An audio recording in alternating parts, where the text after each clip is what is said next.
Hello everyone, I'm Arshita Shaiswal, and in this video we will be studying Class 12th Political Science Chapter 2, Era of One Party Dominance. So let's start with our chapter. The first topic is Challenges of Nation Building. सो अभी तक हमें इतना idea हो चुका है कि India जो है वो बहुत ही डिफ़िकल्ट सर्कमस्टेंसेस में बॉर्न हुआ था और हमने कुछ सीरियस जो है चैलेंजेस ऑफ नेशन बिल्डिंग को भी पढ़ा चैप्टर 1 में। And face with such serious challenges कुछ जो कंट्रीज हैं, बाकी कंट्रीज जो हमारे साथ इंडिपेंडेंस गेन किया फ्रॉम कॉलोनलिज्म, उन्होंने डिसाइड किया कि उनकी जो कंट्री है that can not afford democracy. उनका मानना था कि उनके लिए नेशनल यूनिटी जो है वो फर्स्ट प्रायोरिटी है उनकी, और डेमोक्रेसी लाने से वहाँ पे कुछ डिफरेंसेस और कॉन्फ्लिक्ट स्टार्ट हो जाएंगे। तो एक सेकेंड। तो फिर देयरफॉर कुछ बहुत सारी जो कंट्रीज़ हैं उन्होंने अपने कंट्री में डेमोक्रेसी ना ला करके अलग जो कुछ नॉन डेमोक्रेटिक रूल जो है उसको स्टार्ट कर दिया। जैसे कि जो कुछ हमारे साथ जो कंट्रीज़ कुछ और इंडिपेंडेंस गेन किया था, पाकिस्तान और बहुत सारी और कंट्रीज़ थी। उनका मानना था कि डेमोक्रेसी लाने पे हमारी जो नेशनल यूनिटी है उसमें डिफरेंसेस और कॉन्फ्लिक्ट स्टार्ट हो जाएँगे। तो उन्होंने नॉन डेमोक्रेटिक रूल जैसे कि nominal democracy but effective control of one leader, कि नाम का तो डेमोक्रेसी है बट जो पावर है वो एक लीडर के हाथ में है। वन पार्टी रूल या फिर डायरेक्ट आर्मी रूल, ये सब वहाँ पे स्टार्ट हो गया। और नॉन डेमोक्रेटिक रिजीम जो है वो हमेशा एक प्रॉमिस के साथ स्टार्ट होता है कि वहाँ पे डेमोक्रेसी वो रिस्टोर कर देंगे कुछ टाइम पे, बट एक बार जब उनके पास पावर आ जाती है तो उनको हटाना बहुत ज़्यादा मुश्किल हो जाता है।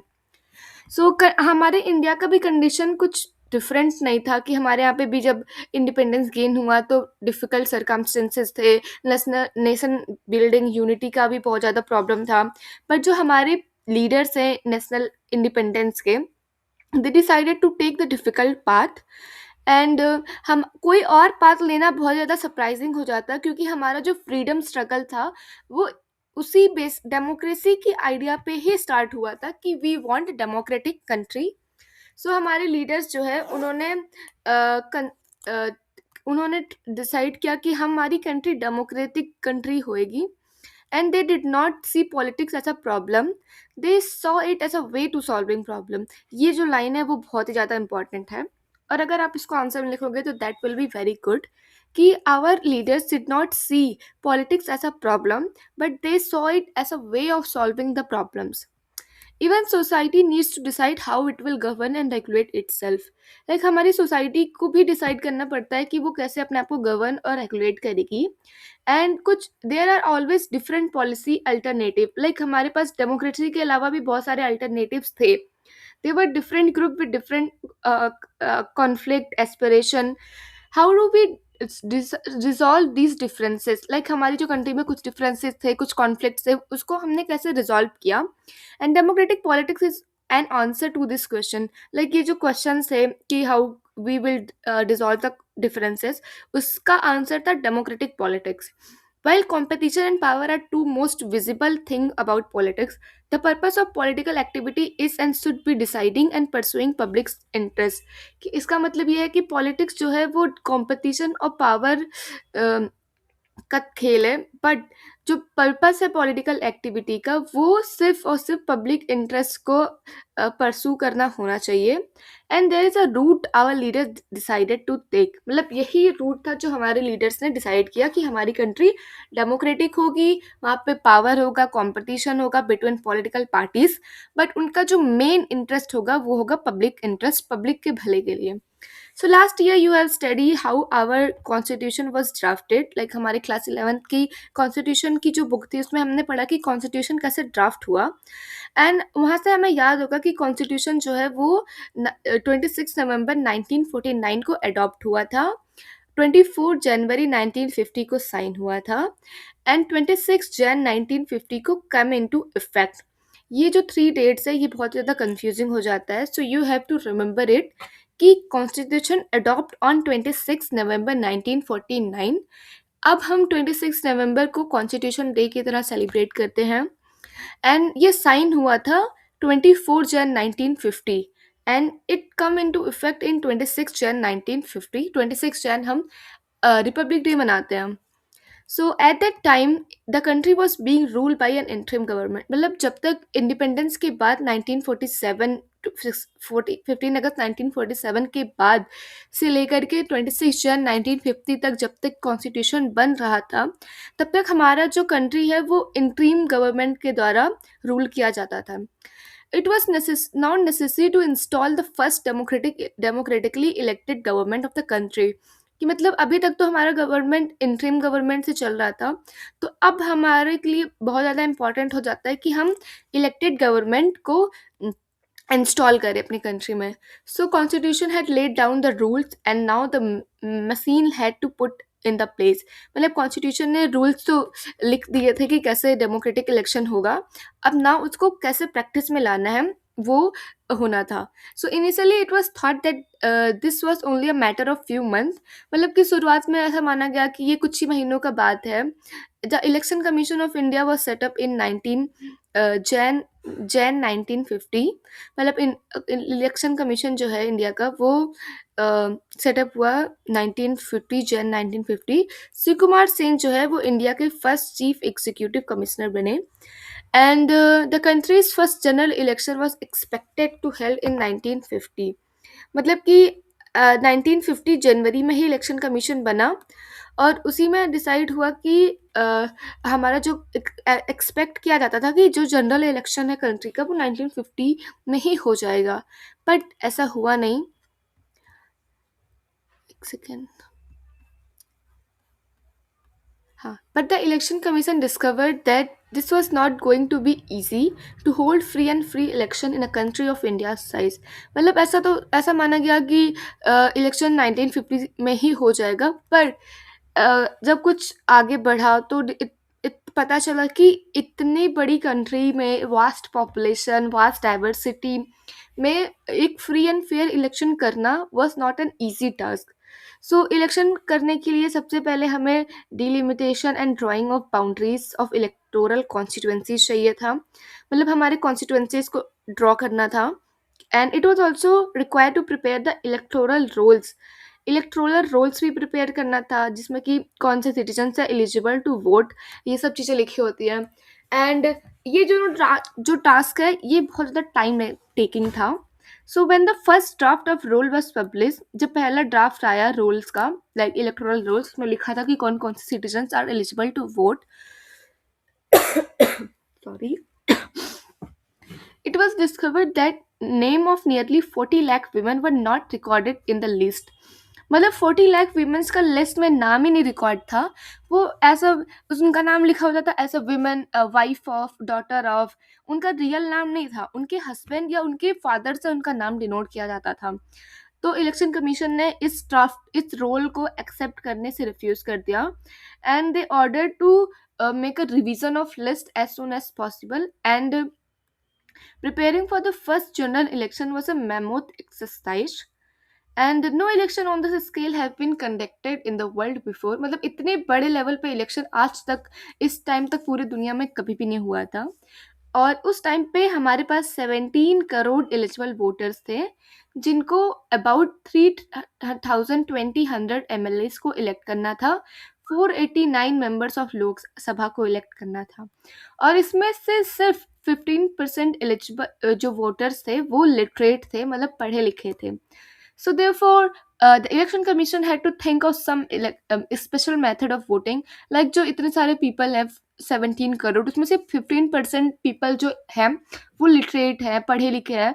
तो ऐसा कोई मेथड वोटिंग के लिए इलेक्शन कमीशन को सोचना था जो कि ईजी हो और उसको सब कोई वोट कर सके. उससे ज़रूरी नहीं है कि वो कुछ ज़्यादा कॉम्प्लेक्स ना बनाए, ईजी हो. And election commission train over 3 lakh officers and polling staff to held election. Like जो इलेक्शन करते टाइम हमें स्टाफ्स की ज़रूरत होती है, ऑफिसर्स की ज़रूरत होती है, तो उनको ट्रेनिंग भी देना ज़रूरी था.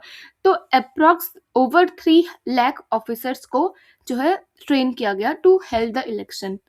So it was not just the size of the country and the electorate that made this election unusual. The first general election was also the first big test of democracy in a poor and a illiterate country. मतलब कि जो हमारे country का size है, वही एक matter नहीं था जो कि इलेक्शन को अनयूजुअल बना रहा था, बट ये एक पहला टेस्ट था डेमोक्रेसी का in a poor and illiterate country. Till then अभी तक जो है डेमोक्रेसी जो है वो सिर्फ यूरोप की कंट्रीज, नॉर्थ अमेरिका में ही हुआ है, जहाँ पे सभी लगभग सभी लोग जो है लिटरेट हैं। And by that time many countries in Europe had not given voting rights to all women।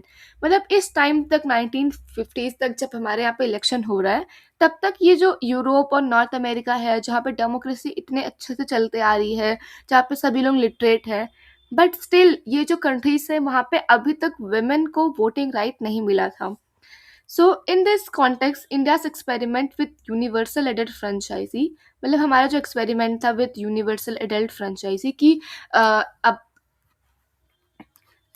एक सेकेंड, हाँ, appear very bold and risky. Like हमारा जो ये एक्सपेरिमेंट था वो बहुत ज़्यादा बोल्ड और रिस्की था। एन इंडियन एडिटोरियल एडिटर, मतलब जो एक इंडियन एडिटर है, उन्होंने इसको बोला कि it is a biggest gamble of the history. And एक मैगजीन है ऑर्गेनाइजर, उन्होंने लिखा कि Jawaharlal Nehru would live to confess the failure of universal adult franchise in India. Like ये जो मैगजीन है ऑर्गेनाइजर, उन्होंने कहा कि जो जवाहरलाल नेहरू है वो ये कन्फेस करेंगे कि यूनिवर्सल एडल्ट फ्रेंचाइजी जो है एक बहुत ही बड़ा फेलियर था इंडिया में। और एक British member of Indian civil services है, उन्होंने क्लेम किया कि a future and more enlightened age will view with astonishment that absurd farce of recording votes of million of illiterate people। Like एक British member है of Indian civil services, उन्होंने कहा कि future में जो इलाइटेड एज के पीपल होंगे वो देखेंगे, उनको आश्चर्यचकित होगा कि हमने इतने सारे मिलियंस ऑफ इलिटरेट पीपल के वोट इकट्ठा करे। The election had to be postponed twice, हमारा इलेक्शन 2 बार पोस्टपोन हुआ, and it's finally held on from October 1951 to February 1952। पर इस इलेक्शन को हम कंट्री वोटेड इन, इस इलेक्शन को हम रिफर करते हैं एज अ 1952 इलेक्शन, क्योंकि कंट्री के मोस्ट ऑफ द पार्ट में इलेक्शन जनवरी 1952 में हुए थे। इस election it took 6 months for the campaigning polling and counting to be completed। मतलब 6 महीने लग गए हमें campaigning polling और counting करने में। एंड इलेक्शन जो है बहुत ही ज़्यादा कॉम्पिटिटिव था, और there was average 4 candidate for each seat. मतलब पहली बार इलेक्शन हो रहा है, बट इसका मतलब ये नहीं कि कंपटीशन कम है, कंपटीशन बहुत ही ज़्यादा था। एक सीट के लिए 4 कैंडिडेट्स थे average, and the level of participation was encouraging. मतलब कि पीपल का पार्टिसिपेशन भी बहुत ही ज़्यादा अच्छा था। More than half of the eligible voter turn out to vote on the day of election. मतलब आधे से ज़्यादा एलिजिबल जो वोटर्स थे उन्होंने इलेक्शन के दिन पे वोट किया। एंड जब रिजल्ट आया, they were accepted as a fair even by the loser. मतलब कि जब इलेक्शन का रिजल्ट आया तो जो जिन्होंने सीट जो इलेक्शन हार गए उन्होंने भी इस इलेक्शन को एक्सेप्ट किया as a fair means of election. And Indian experiment have prove the critics wrong. मतलब अभी तक जितने भी क्रिटिक्स हुए हैं, जो मैगजीन्स ने लिखा, और उन सबको हमारे इंडिया का डेमोक्रेटिक इलेक्शन का जो एक्सपेरिमेंट था उसने रॉन्ग प्रूव कर दिया। And the Times of India held that the pool have confounded all those skeptics who thought that introduction of universal adult franchisee will be an experiment in this country।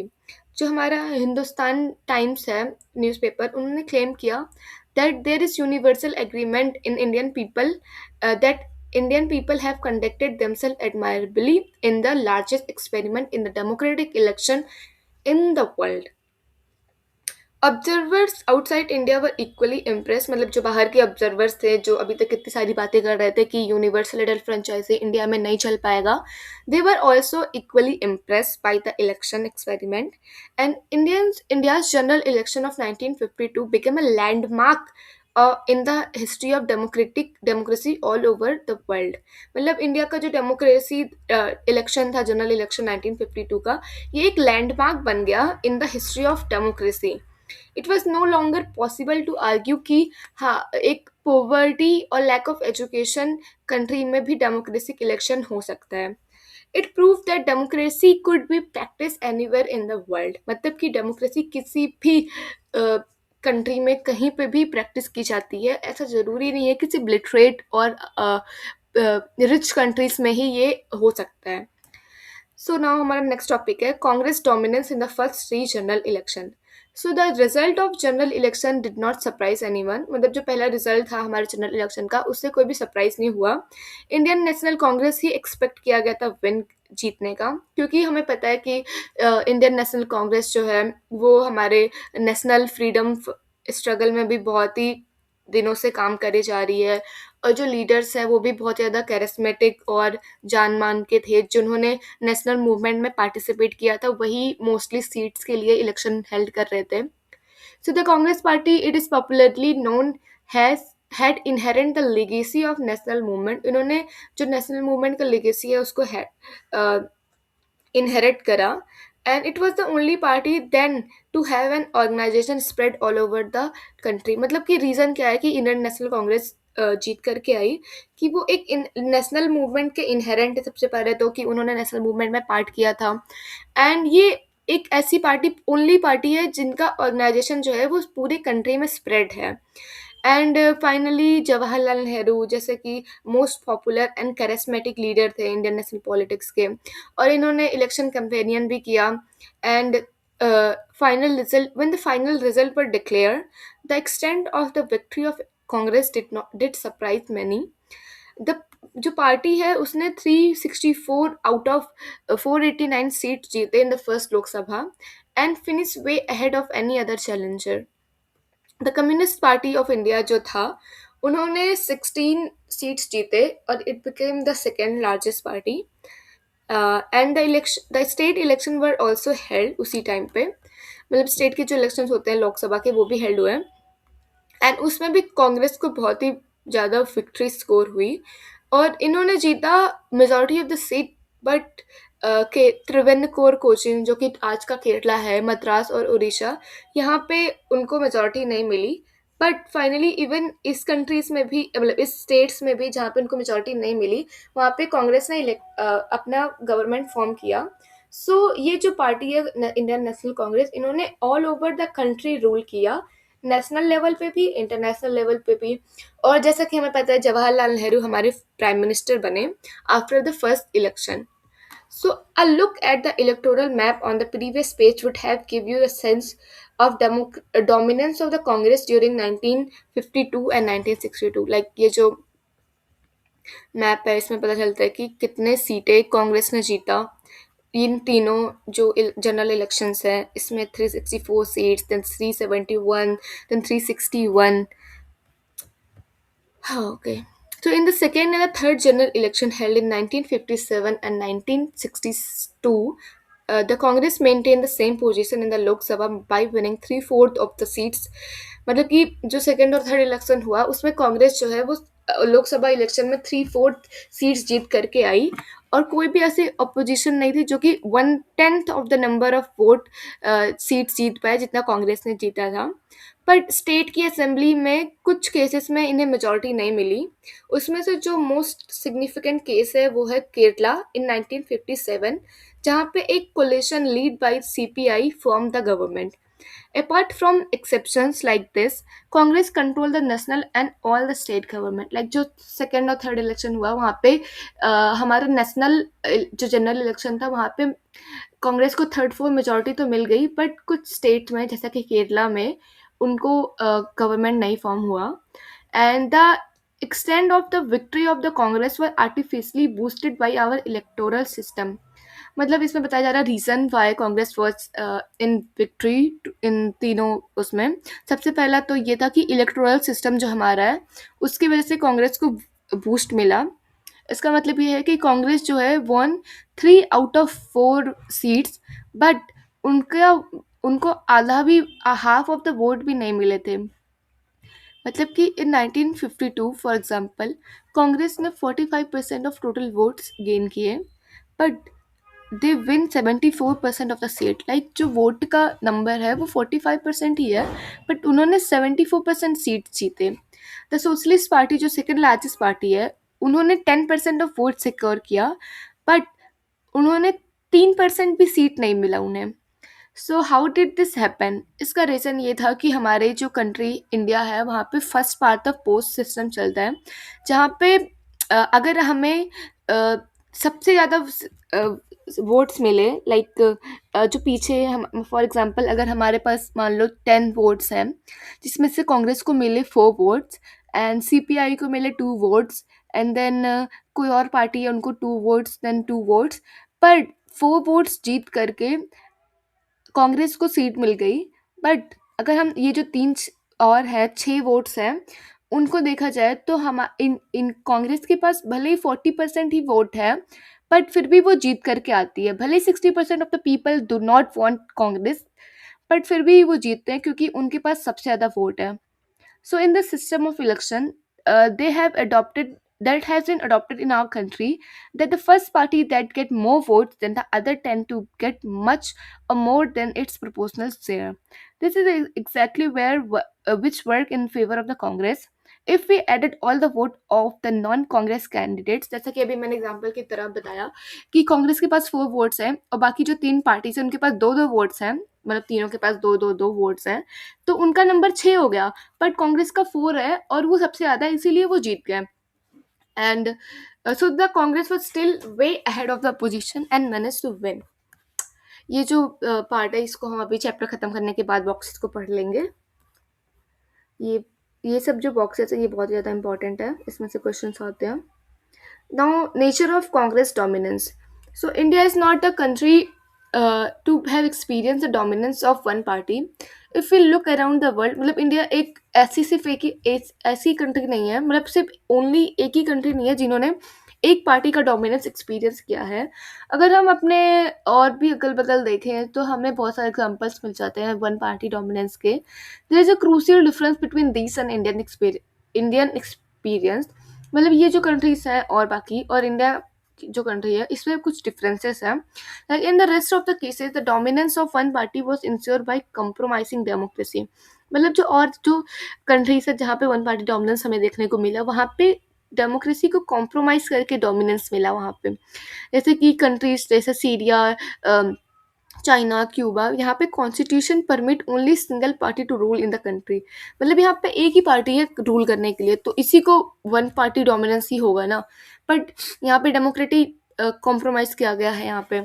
और कुछ और example है जैसे कि Myanmar, Belarus, Egypt, Eritrea Eritrea. यहाँ पे effectively one party state due to legal and military measures. यहाँ पे वन पार्टी डोमिनेंस हुआ क्योंकि मिलिट्री और लीगल मेजर की वजह से। और कुछ सालों पहले Mexico, south Korea, Taiwan for also effectively one party dominant state.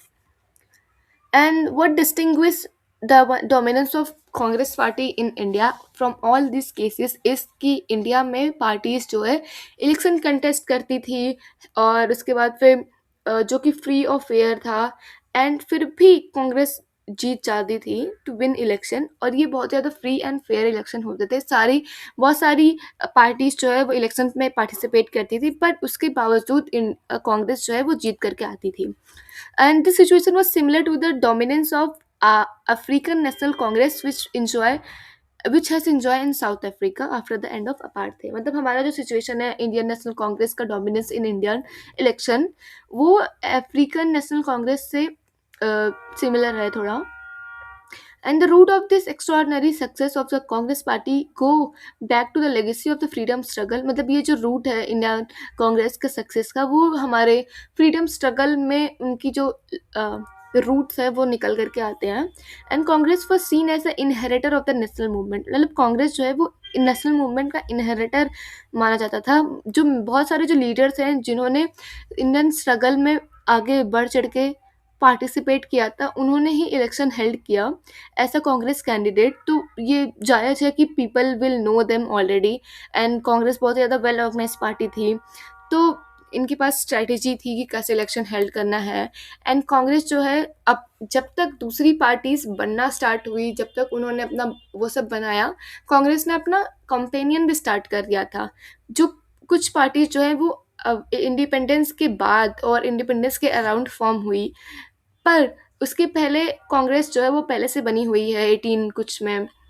तो ये उनके पास first off the block advantage था, मतलब सबसे पहली पार्टी थी, तो इनके पास एडवांटेज है कि वो देवर ऑलरेडी देयर, जब कोई और पार्टी थी भी नहीं।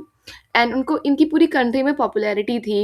And at the time of independence the party did not only spread across the length and breadth of the India of the country as we had seen in the maps, but also as a organizational network down to the local level। मतलब जब तक independence हुआ तब तक जो कांग्रेस है वो सिर्फ पूरी कंट्री में फैला नहीं, पर जो लोकल लेवल की ऑर्गेनाइजेशन है वहाँ तक भी पहुँचा था। And most importantly as a Congress was still recently a national movement, its nature was all inclusive. मतलब जो कांग्रेस का नेचर है वो ऑल इंक्लूसिव है। एंड इसमें बहुत सारे पार्टीज हैं, बहुत सारे क्या बोलते हैं उसको, बहुत सारे लाइक जो लेफ्टिस्ट हैं, राइटिस्ट हैं, बहुत सारे लोग जो हैं अलग अलग, जो जिनका अलग अलग ओपिनियन है, अलग अलग चीज़ों को मानते हैं, वो सब इस पार्टी में थे। So all this factor contribute to the dominance of the Congress party. So now हमारा नेक्स्ट टॉपिक, इसी का सब टॉपिक है Congress as a social and ideological coalition. So हमें जैसे कि हाँ, we have already studied the history of the Congress. It it evolve in 1885 as a pressure group and for the newly educated professional commercial class as a mass, but it turned into a mass movement in 20th century। मतलब कि कांग्रेस का जो origin है वो इन 1885 वो हुआ as a pressure group for newly educated professional and commercial class people, but ये एक मास मूवमेंट में कन्वर्ट हो गया इन 20th सेंचुरी। मतलब जब कांग्रेस बना तो वो एक ऐसा प्रेशर ग्रुप था अगेंस्ट द ब्रिटिश कि वो अपनी जो न्यूली एजुकेटेड लोग हैं, प्रोफेशनल लोग हैं, इनकी बातों को मनवाने के लिए एक ग्रुप बना जो कि अपने चॉइसेस को, अपने इच्छाओं को रखते थे ब्रिटिश ब्रिटिश गवर्नमेंट के सामने। बट ये मास मूवमेंट बन गया till 20th century, and this lead to the basis for its eventual transformation into a mass political party। और ये एक बेसिस बन गया टू द ट्रांसफॉर्मेशन कि जो जो पार्टी एक प्रेशर ग्रुप की तरह बन करके आई थी वो एक मास पॉलिटिकल पार्टी बन गई। and and its subsequent domination of the political system। Thus, the Congress began as a party dominated by English-speaking, upper caste, upper middle class, and urban elite। मतलब जो कांग्रेस है वो पार्टी स्टार्ट तो हुई थी dominated by English people, upper caste, upper middle class people, but जब with every civil disobedience movement launch, इसका जो बेस है, सोशल बेस है, वो बहुत ज़्यादा बढ़ता चला गया। इसमें बहुत सारा डाइवर्स ग्रुप ऑफ पीपल जो है वो आ गए एंड जिनके डिफरेंट इंटरेस्ट हैं जो कि कभी कभी कॉन्ट्रडिक्टरी भी हो जाते हैं। लाइक कोई लेफ्टिस्ट है, कोई राइटिस्ट है, they don't like each others opinion, but वो फिर भी कांग्रेस का पार्ट थे। And peasant, industrialist, urban dweller, villagers, workers, owners, middle class, lower, upper class, all the caste, सबके सबका जगह था कांग्रेस में। Like they all found space in the Congress and gradually its leadership also expanded. मतलब स्टार्टिंग में upper caste people, upper caste professional people जो है वो इसका लीडरशिप, कांग्रेस का लीडरशिप उनके पास था, बट ग्रेजुअली उसमें एग्रीकल्चर बेस्ड लीडर्स भी स्टार्ट हो गए with rural orientation. And by the time of independence Congress जो है वो एक रेनबो लाइक सोशल कोलिशन बन गया, जिसमें कि Congress was transform into rainbow like social coalition broadly representing India's diversity in term of class, caste, religion, language, various interest. Like जब start तो हुआ as a pressure group for newly educated professional people, but धीरे धीरे जब जब भी civil disobedience movement होता, इनका सोशल बेस वाइट हो जाता। पहले तो यहाँ पे urban pheasant, industrialist, urban dwellers थे और वर्कर्स, ये सब भी इसका पार्ट बन गए। एंड ये जो है एक rainbow like coalition, social coalition बन गया, और ये जो है कंट्री के डाइवर्सिटी को रिप्रेजेंट करने लगे। So many of this group merge their identity with the Congress. मतलब बहुत सारे जो ग्रुप्स थे कांग्रेस के अंदर, उन्होंने अपनी आइडेंटिटी को कांग्रेस के साथ मर्ज कर लिया। And very often they did not and continue to exist within the Congress as a group and individual holding different belief. मतलब कि very often they did not and continue to exist within the, in this sense of Congress was an ideological coalition as well। मतलब जो कांग्रेस था वो एक ideological collision था। यहाँ पे बहुत सारे आइडियोलॉजी के जो ग्रुप्स थे वो थे within the Congress itself. जैसे कि रेवोल्यूशनरीज थे, पैसिफिस्ट थे, कंजर्वेटिव्स थे, radicalist, extremist, moderate, rightist, leftist, all said of the centre. मतलब जितने भी आइडियोलॉजी होती है, बिलीव्स होते हैं, हर तरह के ग्रुप्स जो है वो कांग्रेस के अंदर था। And the Congress was a platform for numerous groups interest and even political party take part in the national movement. मतलब कांग्रेस जो एक प्लेटफॉर्म बन गया था for different interest of people, different groups, वो सब आके कांग्रेस के साथ मर्ज थे। So in the pre-independence days, many organizations and party with their own constitution and organizational structure were allowed to exist within the party. मतलब कि प्री इंडिपेंडेंस के पहले, मतलब इंडिपेंडेंस के पहले के दिनों में जो इतने सारी ऑर्गेनाइजेशन और पार्टीज थे, उनका खुद का कॉन्स्टिट्यूशन होता था, उनका खुद का ऑर्गेनाइजेशन स्ट्रक्चर था within the Congress itself. मतलब एक कांग्रेस एक बड़ी पार्टी है, उसके अंदर एक ग्रुप है, उनका खुद का एक कॉन्स्टिट्यूशनल सारी चीज़ें हैं, उनका खुद का स्ट्रक्चर है, ऑर्गेनाइजेशन है, पर वो कांग्रेस का भी पार्ट है। So some of these parties like Congress, Socialist Party, later separate from the Congress and became opposition party. Despite differences regarding the method and specific programs and policies, the party managed to contain, if not resolve, differences and build a consensus. So tolerance and management of factions. So this coalition like character of the Congress give it an unusual strength। मतलब ये जो coalition like character था कांग्रेस में, तो सारी ideology के groups थे, उन उस ग्रुप्स ने कांग्रेस को एक अनयूजुअल स्ट्रेंथ प्रोवाइड करा। फर्स्टली जो कांग्रेस एक कोलिशन है, accommodate all those who join it. मतलब कोई भी ज्वाइन करना था, करता था कि कौन से कोई भी आइडियोलॉजी ग्रुप के पीपल के, उनको ये अकोमोडेट करते थे। And it has to avoid an extreme position and strike a balance with almost all the issues। मतलब कि कोई भी इशू होता था कांग्रेस के बीच में, तो इनको एक बैलेंस बना के रखना पड़ता था, कॉम्प्रोमाइज़ करना पड़ता था, इंक्लूसिवनेस करना पड़ता था। और जो है कॉम्प्रोमाइज़ एंड इंक्लूसिवनेस जो है वो एक हॉलमार्क है of coalition government. Like coalition Congress जो था, इसमें बहुत सारे ग्रुप्स ऑफ पीपल थे, आइडियोलॉजी था, तो उनके बीच में कुछ इशूज़ होते थे, तो वो इनको कॉम्प्रोमाइज़ करना, इंक्लूसिव रखना और एक बैलेंस बना के रखना सिखाता था। And this strategy put the opposition in the difficulty. मतलब कि भले ही वो एक पार्टी के अंदर, कांग्रेस के अंदर कितने भी इशूज हो जाते थे, पर वो कॉम्प्रोमाइज करके इंक्लूसिव रह के एक कोलिशन बना के रखते थे। और ये जो स्ट्रेटजी है, इसने अपोजिशन पार्टीज को और डिफिकल्टी में डाल दिया।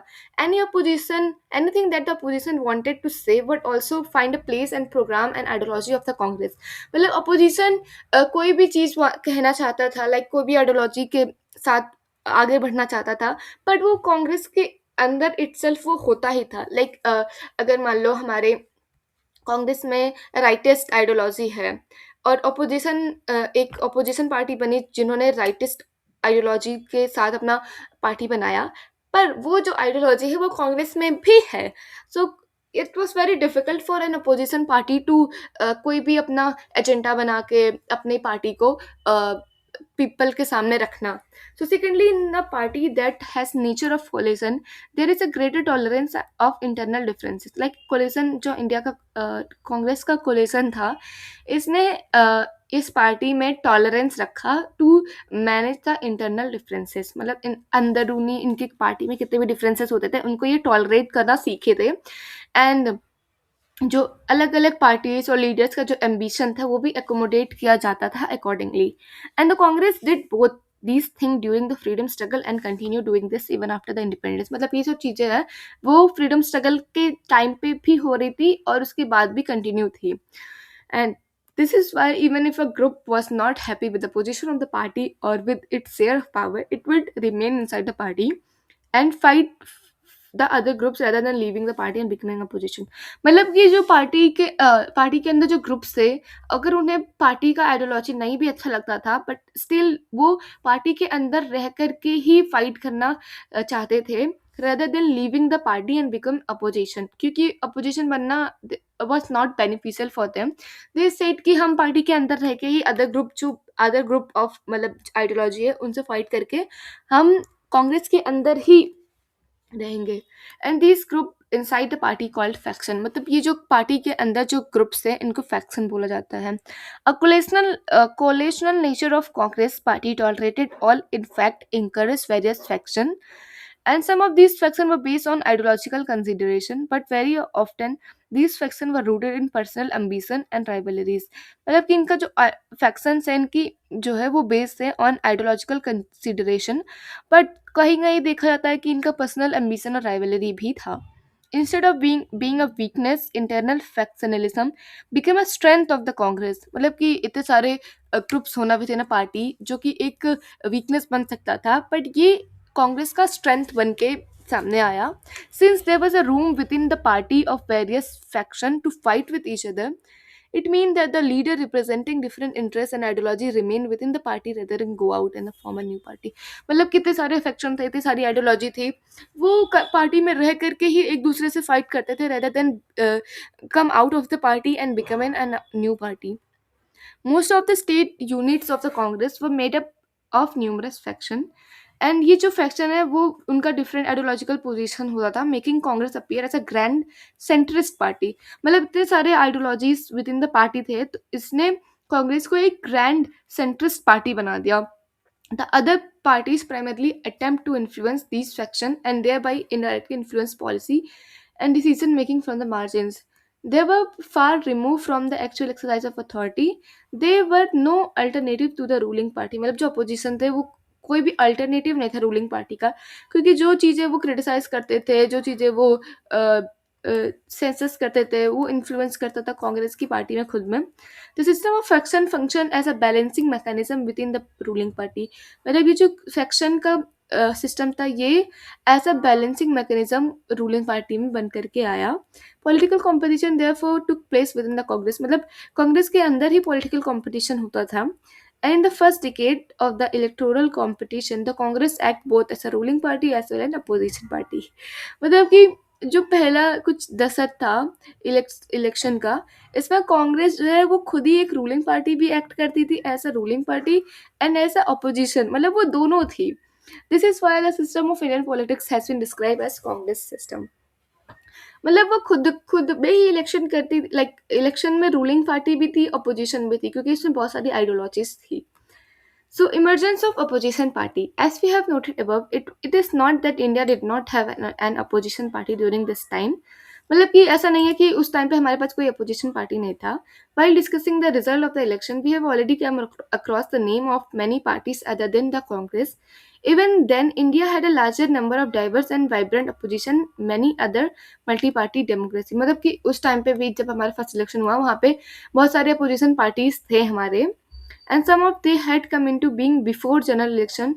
मतलब कुछ जो है वो जनरल इलेक्शन के पहले ही बन करके आए. Some of these parties play an important role in the politics of the country in 16 और 17. मतलब ये जो कुछ अपोजिशन पार्टीज है उन्होंने 16 और 17 में बहुत ही ज़्यादा इम्पॉर्टेंट रोल किया. And the root of all the non-Congress party of today can be traced to one or the other opposition party in 1950s. मतलब अभी जो नॉन कांग्रेस पार्टी है उनका जो रूट है वो इन्हीं नॉन अदर अपोजिशन पार्टीज में ही ट्रेस किया जा सकता है.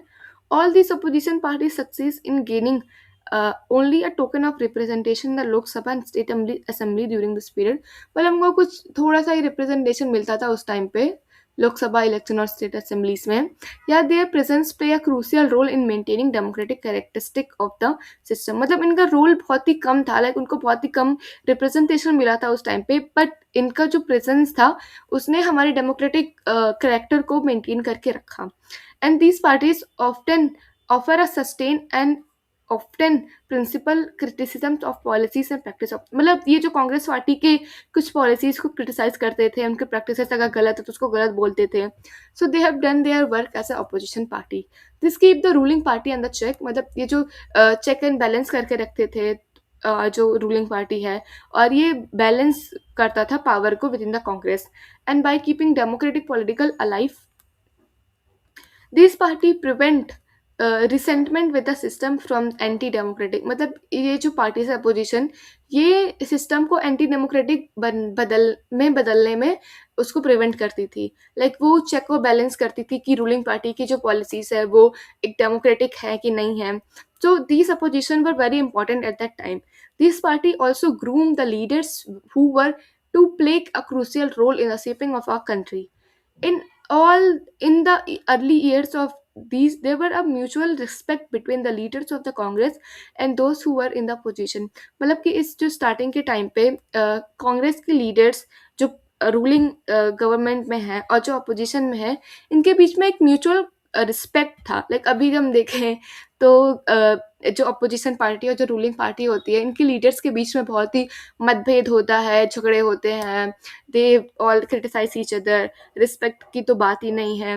बट अर्ली ईयर्स में हमारे कांग्रेस के जो रूलिंग पार्टी के लीडर्स हैं एंड जो अपोजिशन है, इनके बीच में बहुत ज़्यादा रिस्पेक्ट था। And the interim government that ruled the country of the declaration of independence and the first general election included opposition leaders like Dr. B.R. Ambedkar and Syama Prasad Mukherjee in the cabinet. मतलब कि जो doctor B R Ambedkar हैं और श्यामा प्रसाद मुखर्जी जी हैं, ये opposition party थे first general election में। Still जो रूलिंग पार्टी है, इन्होंने इन दोनों को, like doctor B R Ambedkar and Shyama Prasad Mukherjee को, कैबिनेट का पार्ट बनाया। Jawaharlal Nehru often refer to his fondness for the socialist party and invite socialist leader Jayaprakash Narayan to join his government. मतलब जो जवाहरलाल नेहरू है, इन्होंने जयप्रकाश नारायण जो कि सोशलिस्ट पार्टी के लीडर थे उस टाइम पे, उनको भी इनवाइट किया to be part of the cabinet. But this kind of personal relationship with and respect of political adversaries decline after party competition grew more intense। मतलब ये जो इस काइंड का रिलेशन था between these leaders and respect था दोनों के बीच, हाँ, एक दूसरे के बीच में, वो जो है वो धीरे धीरे जब कंपटीशन बढ़ने लगा तो ये भी डिक्लाइन हो गया। और आप देख ही सकते हो कि अपोजिशन और रूलिंग पार्टीज के बीच में कैसा रिलेशन होता है। सो thus this first phase of democratic politics is not in our country was quite unique। मतलब ये जो फेज है डेमोक्रेटिक पॉलिटिक्स का, ये क्वाइट यूनिक था, क्योंकि ऐसा respect between opposition and ruling बहुत ही कम ही देखने को मिल सकता है। And the inclusive character of national movement lead by the Congress enable it to attract different section group and interest, making it broad based social ideological coalition। The key role of the Congress in the freedom struggle thus gave it a head start from the others। मतलब कांग्रेस का जो freedom struggle में participation था, उसने इन्हें एक head start दिया और जो अलग पार्टीज है उनसे। And as the ability of the Congress to accommodate all interests and aspiration of political power steadily declined and other political parties started gaining greater significance। मतलब कांग्रेस का जो एस्पिरेशन है वो धीरे धीरे कम हुआ और जो दूसरी पार्टीज है उनको भी थोड़ा सिग्निफिकेंस मिला। दस Congress dominance constitute only one face of politics in the country. मतलब जो कांग्रेस का डोमिनेंस है वो सिर्फ एक ही फेस में है कंट्री के पॉलिटिक्स में। And we shall come to the other phases in the later of this textbook. सो यहाँ पे हमारा चैप्टर खत्म हुआ। एंड अब हम थोड़े बॉक्सेस पढ़ लेते हैं, उसमें कुछ पार्टीज को डिफाइन किया गया है which is very important.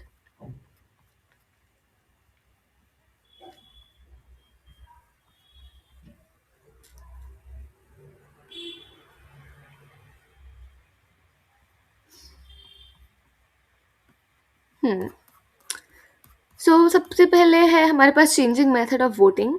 So starting के डेज में जो है, अभी के डेज में हमारे यहाँ पे इलेक्ट्रॉनिक वोटिंग मशीन है, ईवीएम है, जिससे हम वोट्स को रिकॉर्ड करते हैं।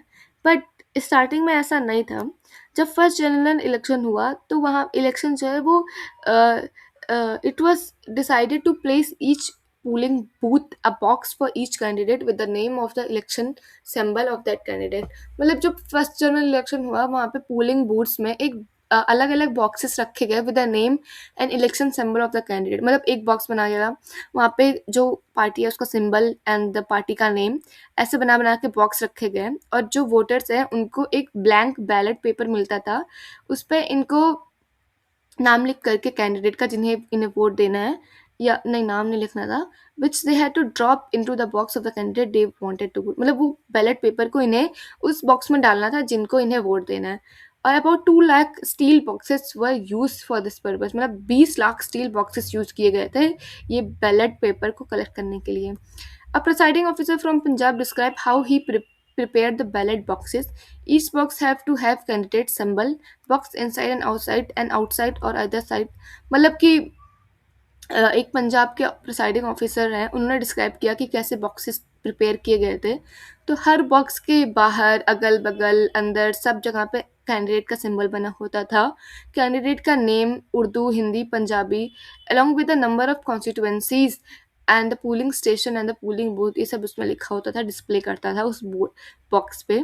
The paper sealed with numeral description of the candidate signed by the presiding officer had to be inserted in the token frame and its window closed by its door. ऐसा पहले होता था first general election में. All this have to be done on the day previous to the box fixing up for the box. To fix symbols and labels of the boxes had first to rub with sandpaper and a piece of brick, and I found that मतलब कि starting में जो polling booth के boxes थे वो कुछ इस तरह से बने थे. So after first two general elections this method was change. अब जो है बैलेट पेपर में ही नाम लिखा होता था, सिंबल्स बने होते थे of all the candidate and the voters were required to put a stamp on the name of the candidate they wanted to vote. मतलब अब जो बैलेट पेपर है उसी पे कैंडिडेट का नाम, उसका सिंबल लिखा होता था, और वोटर्स को है उस सिंबल और नाम जहाँ पर उन्हें वोट करना है वहाँ पे स्टैम्प करना होता था. पर ये जो मेथड है ये नियरली 40 साल तक चला, और एंड ऑफ 1990s में इलेक्शन कमीशन ने स्टार्ट कर दिया ईवीएम का यूज़ करना. 2004 में इन पूरे इंडिया का एक इलेक्शन जो है वो ईवीएम पे शिफ्ट हो गया. सो ये बॉक्स में मौलाना अब्दुल कलाम आज़ाद के बारे में है. सो ओरिजिनल नेम इनका था अब्दुल कलाम मुहियुद्दीन अहमद. ये स्कॉलर थे इस्लाम के, फ्रीडम फाइटर थे और कांग्रेस के लीडर थे, और ही was a proponent of Hindu Muslim unity, like he wanted Hindu Muslim unity. And इन्होंने अपोजिशन को भी अपोज किया गया था. ये मेंबर ऑफ कॉन्स्टिट्यूंट असेंबली थे, एजुकेशन मिनिस्टर थे, first education minister of the free India. Okay, ये वाला मैप आप देख सकते हो, यहाँ पे कांग्रेस का डोमिनेंस दिखाया गया है 1952 से 1967 तक. यहाँ ये जो जितने भी येलो बॉक्सेस है, यहाँ पे कांग्रेस जो है इन्होंने अपना गवर्नमेंट फॉर्म किया. जम्मू कश्मीर में नेशनल कॉन्फ्रेंस आया, केरला में डेमोक्रेटिक कौन सा पार्टी था, डेमोक्रेटिक लेफ्ट फ्रंट आया. ये now we have another box, Rajkumari Amrit Kaur. ये एक गांधीयन एंड फ्रीडम फाइटर थे. ये एक रॉयल फैमिली ऑफ कपूरथला से बिलोंग करती थी. एंड ये जो है रिलीजन इनका क्रिश्चियन था फ्रॉम हर मदर, मतलब इनकी मदर क्रिश्चियन थी and she inherent the religion Christianity from her mother. और ये कॉन्स्टिट्यूएंट असेंबली की मेंबर थी, और ये जो है minister for health in independence of first Indian ministry थी. मतलब ये जो है फर्स्ट इंडिया हेल्थ मिनिस्टर थी till 1957. Communist victory in Kerala. तो ये जो वो हमने देखा कि 1957 के जो स्टेट में इलेक्शंस हुए थे वहाँ पे केरला में कम्युनिस्ट पार्टी हेल्ड करके आई, मतलब जिन्हों तो इसमें जो हुआ, Congress party had a bitter taste of defeat in Kerala in the assembly election held in March 1957. जब मार्च 1957 में इलेक्शन हेल्ड हुए, कम्युनिस्ट पार्टी जो है वो लार्जेस्ट सीट गेन करके आई केरला लेजिस्लेचर में. जो ये पार्टी है ये they won 60%, 60 out of 126 seats. And ये जो है ये जो पार्टी है वो 5 इंडिपेंडेंट के सपोर्ट से बनी थी. गवर्नर ने इनवाइट किया EMS Namboodiripad, the leader of Congress, the leader of communist legislative party to form the ministry.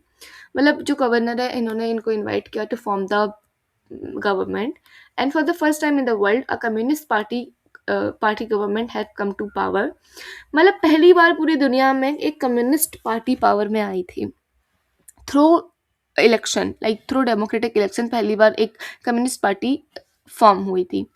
On losing power in the state the Congress had begun a liberation struggle. मतलब कि इस स्टेट में हारने के बाद कांग्रेस ने एक लिबरेशन स्ट्रगल स्टार्ट कर दिया against this elected government. And because जो सीपीआई है, they come into power on the purpose of carrying out radical and progressive policy measures. And communist claim करते हैं that the agitation was lead by vested interest and religious organisation. In 1959 Congress government ने communist government in Kerala को dismiss कर दिया under article 356 of the constitution, and this decision was very controversial, and it was a misuse of constitutional emergency power। First time he use किया और उसमें भी इन्होंने misuse कर दिया था। Now we have Socialist Party. The origin of Socialist Party can be traced back to the mass movement stage of Indian National Congress. And in the pre independence era Congress socialist party जो है ये form हुआ था within the Congress in 1934 by a group of young leaders who wanted radical and egalitarian Congress. मतलब कि ये जो Congress socialist party है वो 1934 में कांग्रेस के अंदर ही फॉर्म हुई थी, और इनके लीडर्स जो है वो they wanted radical and egalitarian Congress. In 1948 में कांग्रेस का जो कॉन्स्टिट्यूशन है उसको अमेंड किया and prevent its member from having a dual party membership.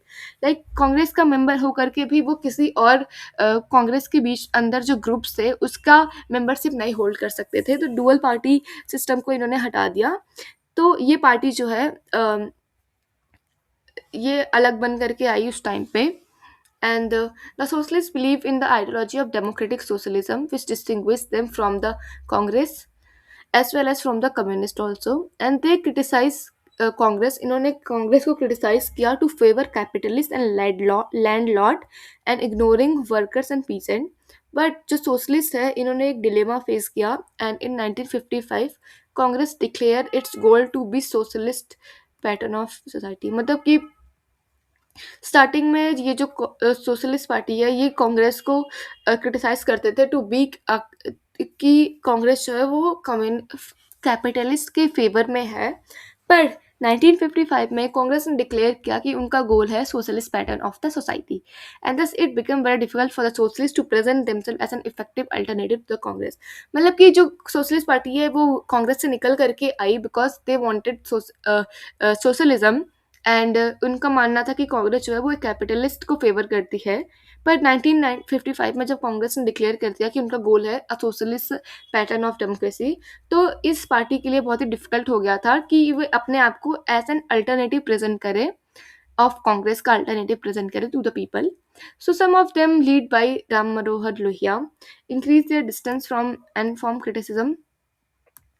उसमें कुछ मेंबर्स थे जैसे कि Ashok Mehta advocate limited corporation with the Congress. Socialist party went through many split, मतलब कि इसमें बहुत ज़्यादा स्प्लिट्स हुए, जी यूनियंस हुए, formation of many socialist parties, जिसमें से कुछ पार्टी है किसान मजदूर प्रजा पार्टी, प्रजा सोशलिस्ट पार्टी, संयुक्त सोशलिस्ट पार्टी, जयप्रकाश नारायण, अच्युत प्रतिवर्धन, अशोक मेहता, आचार्य नरेंद्र देव, राम मनोहर लोहिया, एस एम जोशी, ये कुछ प्रोमिनेंट लीडर्स हैं सोशलिस्ट पार्टी के। And many parties in the contemporary India like Samajwadi party, राष्ट्रीय जनता दल सेकुलर, ये जो है इनका ओरिजिन जो है ये सोशलिस्ट पार्टी से होकर के आया है। Okay, now we have Baba Saheb Bhimrao Ambedkar. He was a leader of anti caste movement, and इन्होंने स्ट्रगल किया for justice of Dalits, and he was very intellectual and founder of Labour Party. Later, he later founded the Scheduled Caste Federation and planned the formation of Republican Party of India. Member of Viceroy Exclusive Council during the Second World War. And he was a member of Viceroy Executive Council and chairman of Drafting Committee of the Constituent Assembly, minister in Nehru's first cabinet. After independence, he resigned in 1951 due to some differences over Hindu Code Bill, and he adopted Buddhism in 1956 with thousands of his followers. Rafi Ahmed Kidwai Congress leader थे from UP, minister in UP in 1937 and again in 1946, and he was a minister for communication in first ministry of India. मतलब he was a minister of communication and food and health minister in 1950 to 54. The Communist Party of India. In early 1920s, communist group emerged in different part of India, taking inspiration from both Bolshevik Revolution in Russia and advocating socialism as a solution to the problem affecting the country. मतलब इन्होंने अपने party की aspiration Bolshevik revolution in Russia में जो हो रहा था उस टाइम पे उससे लिया, and they wanted, they said that socialism is a solution to the problems जो कि हो रही है कंट्रीज में। And in 1935, the communist work mainly within the fold of Indian National Congress, मतलब ये नेशनल कांग्रेस के अंदर ही काम कर रहे थे। A party of a parting of a parting of ways took place in December 1941 when communists decided to support the British in their war against Nazi Germany. मतलब कि they decided to support the British in the war of against Nazi. Unlike other non-Congress party, and the CPI has well-oiled party machinery and dedicated cadre at the time of independence. However, independence raised different voices in the party. The basic question that troubled the party was the nature of Indian independence was really free. मतलब कि इनका मानना था कि India सच में free है और freedom was the same. Soon after independence, the party thought that the transfer of power in 1947 was not truly independence. इनका मानना था कि 1947 में जो पावर ट्रांसफर हुई टू इंडियन इंडिया वो पूरा इंडिपेंडेंस नहीं था, and encourage of violent uprising in Telangana. इन्होंने तेलंगाना में एक वायलेंट अपराइज किया। The communist failed to generate popular support for the position and were crushed by arm force. मतलब they failed to gain popular support and ही they were crushed by armed force. This forced them to rethink their position. In 1951 communist party जो है इन्होंने अपने violent path को छोड़कर decide किया to participate in general election, और फिर जनरल इलेक्शन में CPI won 16 seats and emerged as the largest opposition party. And the party's support were concentrated in, मतलब ये जो पार्टी है इनका सपोर्ट जो है मेनली आंध्र प्रदेश, वेस्ट बंगाल एंड बिहार, केरला में था। A.K. Gopalan, S.J. Dange, EMS नंबोधिरिपद, PC Joshi, Ajay Ghosh, ये कुछ लीडर थे CPI के। The party went through a major split in 1964, and जब आइडियोलॉजिकल रिफ्ट हुआ between Soviet Union and China, जो प्रो सोवियत थे फैक्शन था वो CPI बन के रह गया, एंड जो अलग थे who are supporting Soviet Union they become CPIM, और ये जो दोनों पार्टीज है वो अभी भी है। भारतीय जनसंघ। द भारतीय Jansangh was formed in 1951 by Syama Prasad Mukherjee, and in the lineage however can be traced back to RSS। मतलब इनका जो lineage है वो राष्ट्रीय स्वयं सेवक संघ और हिंदू महासभा से ट्रेस किया जा सकता है। और जो जनसंघ है वो और पार्टीज से डिफरेंट है in the term of ideology and programme, and ये एम्फिसिस करते थे that India the idea of one country, one culture, and one nation, and believed that the country could become modern, progressive, and strong on the basis of Indian culture and tradition। मतलब इनका मानना था कि एक country, like इनका मानना था कि हमारी कंट्री एक है, one culture, one nation, and इनका मानना था कि जो कंट्री है वो एक प्रोग्रेसिव और मॉडर्न बन सकती है with the strong basis of Indian culture and tradition। The party called for a reunion of Indian and Pakistan in a अखंड भारत। मतलब कि दे वांटेड अ रीयूनियन जो कि बाइफरकेट हुआ था इंडिया और पाकिस्तान का in Akhand Bharat. The party was in forefront of the agitation to replace Hindi English with Hindi as official language. मतलब इन्होंने एजिटेशन किया to replace English with Hindi as an official language of India, and also opposed to the granting concession to the religious and cultural minorities। मतलब जो religious और cultural minorities है इनको जो grants हुए थे इसको भी ये oppose करते थे। The party was a consistent advocate of Indian developing nuclear weapon, especially after China carried out its independent atomic test in 1964. In 1950s, Jansangh remained on the margin of electoral politics, and they were able to secure only 3 Lok Sabha seats in 1952 and 4 seats in 1957 general election to Lok Sabha।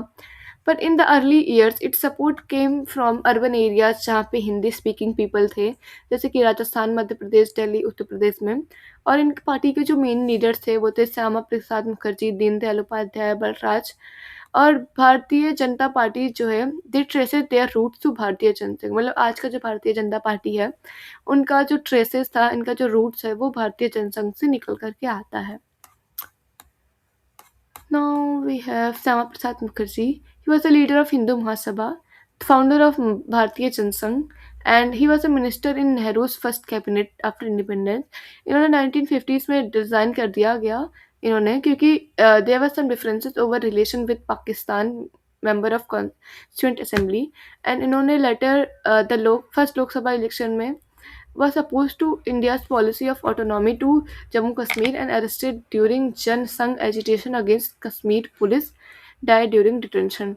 मतलब कि इन्होंने oppose किया India की policy to give autonomy to Jammu and Kashmir, और इन्होंने Jansangh agitation किया against इस कश्मीर की पॉलिसी, और डिटेंशन में ही इनकी डेथ हो गई.